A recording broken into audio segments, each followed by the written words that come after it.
In the Babylonian Talmud, there's an account of Rabbi Akiva. Sometime between the 3rd and the 5th century, he was condemned to be skinned alive by the Romans. He was brought out to be executed at the same time of the reciting of the Shema. Hi, I'm Deacon Steve, and this gospel reflection is taken from Matthew chapter 22, verses 34 through 40. In today's gospel, a Pharisee tests Jesus with a question. Teacher, which commandment in the law is the greatest? Jesus answers, You shall love the Lord your God with all your heart, with all your soul, and with all your mind. This is the greatest and the first commandment. The second is like it. You shall love your neighbor as yourself. The first part of Jesus' answer is not original. In fact, it was a safe answer, an answer which no rabbi could dispute. This is because it is taken from the most famous of Jewish prayers called the Shema, which is found in Deuteronomy. Now, there are 613 commandments, and each is considered light or heavy depending on the seriousness of the subject. The Shema is the Jewish profession of faith and is heavy. It was so important that God, after giving the Shema, instructs, Take to heart these words which I command you today. Keep repeating them to your children. Recite them when you are at home and when you are away, when you lie down and when you get up. Jews prayed the Shema at least 3 times a day, in the morning, midday, and in the evening. God then continues by describing other ways to internalize the Shema. He says, Bind them on your arm as a sign, and let them be as a pendant on your forehead. Write them on the doorposts of your houses and on your gates. Good Jews would place the Shema in a leather pouch called the tefillin and wear it around their forehead or upper arm. They also wrote on their doorposts.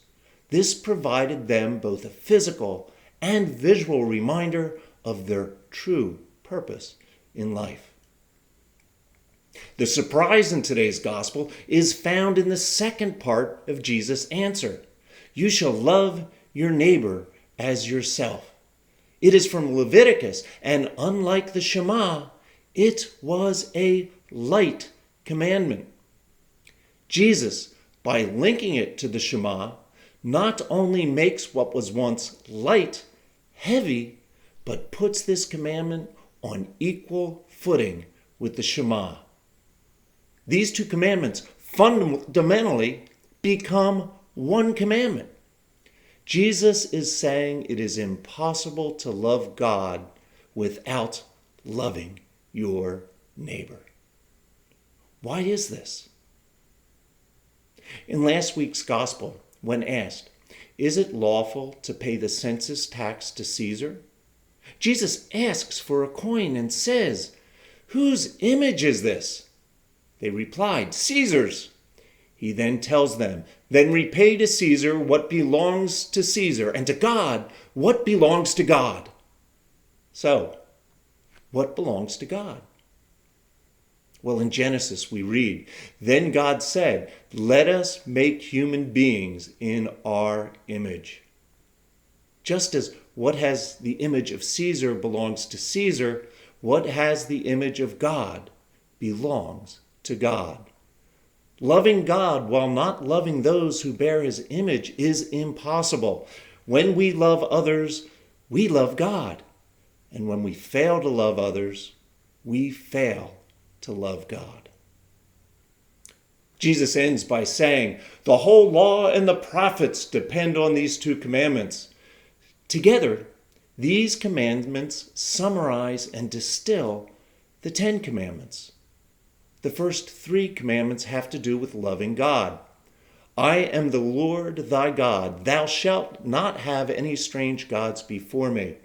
Thou shalt not take the name of the Lord thy God in vain. And remember to keep holy the Sabbath day. The next 7 relate to loving your neighbor. Honor thy father and mother.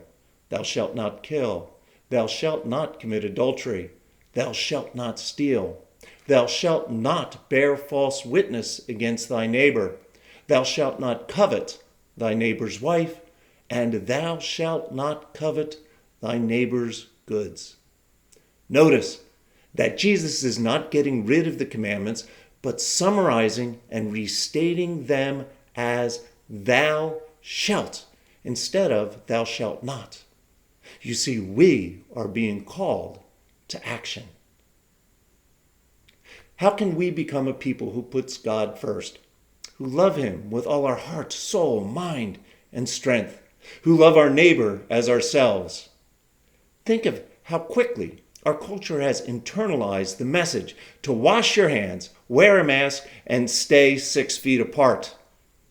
We are bombarded with signs instructing us and cannot avoid being reminded of doing our part by radio and TV commentators multiple times a day. You see, the key is repetition. God instructed the Jews to repeat the Shema many times a day, to write it on their doorposts, and to hang the scripture verse from their arm and forehead. Repetition. If we were to say the Shema or other prayers regularly, the repetition would begin to mold who we are. In fact, the Didache, a first-century catechesis, instructed the faithful that they were to pray the Our Father 3 times a day, morning, noon, and night, just as the Jews prayed the Shema. Like the Tefillin, we could wear symbols of our faith, perhaps a crucifix or a miraculous medal. Again, this would be a constant reminder to us of our purpose.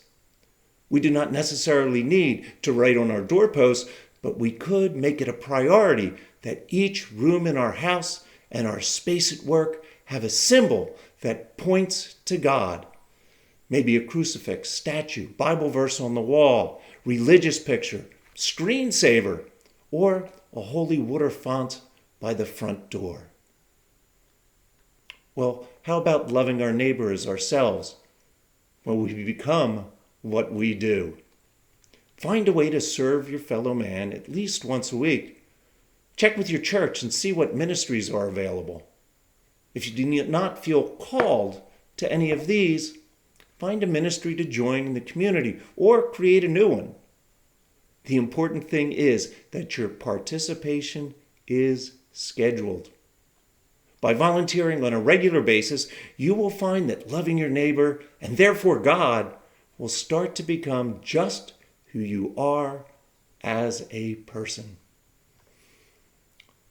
It was the hour of the recital of the Shema when Rabbi Akiva was taken out for execution.